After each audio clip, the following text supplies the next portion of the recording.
Ito ay rated SPG, striktong patnubay at gabay ng magulang ang kailangan. Pagsisisihan nga ni Marites ang ginawa niyang pagtatakwil kay Tanggol. Mapag-aalaman kasi sa labas ang kabaitan ni Tanggol dahil sa pamamahagi nito ng ayuda. Kung ang ibang tao ay nagpapasalamat kay Tanggol, ngunit si Marites naman ay galit na galit dito. Kaya mapagsasabihan ni Aling Myrna si Marites na walang kwentang ina. Kaya naman gustong humingi ng tawad ni Marites kay Tanggol. Ngunit ang problema ay hindi niya alam kung saan ito makikita. Pero maiisip ni Marites na kasama ni Ramon si Tanggol.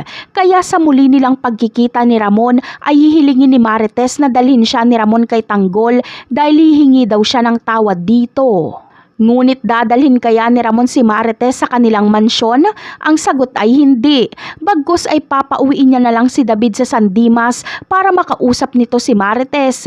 Siguradong magtataka si Marites dahil si Tanggol ang inaasahan niya pero si David ang darating. Ganun pa man ay kapag pinauwi ni Ramon si David ay hindi ito uuwi.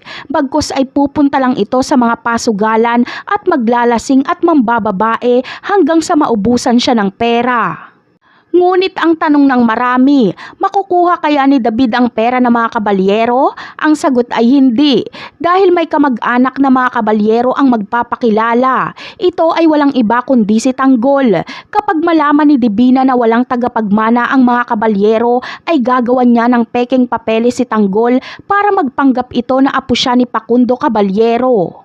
Kay Tanggol mapupunta ang yaman ng mga kabalyero. Si David ay nagpanggap na Montenegro at si Tanggol naman ay nagpanggap na kabalyero. Malalaman ni David ang pagpapanggap na ito ni Tanggol pero hindi niya pwedeng ilantad ang kanyang sarili para ibisto si Tanggol dahil mabibisto din siya. Kaya walang magagawa si David kundi galit at inggit kay Tanggol. Yayaman ng husto si Tanggol. Tatagurian siyang hari ng Quiapo. Titingalain siya ng lahat. Kaya abangan na lang natin yan. Bye!